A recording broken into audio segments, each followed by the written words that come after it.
Ayan mga paps, no, nagpintura na tayo, no. Ayan, pinintura na natin. Ayan yung itsura niya mga paps. So, lapit na matapos to mga paps. Ayan. So, naghihintay na lang tayo na matuyo. Ayan ang itsura niya mga paps. Pintura na. Ayan.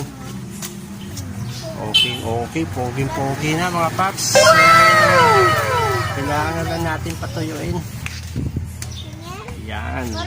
Okay na siya paps, di ba? So ito nga pala yung gamit ko dito paps, no. Itong shellwood na to, white glow, no. At itong ating quick dry enamel, no, na black at simento mga paps. Yan ang hinalo ko dito mga paps para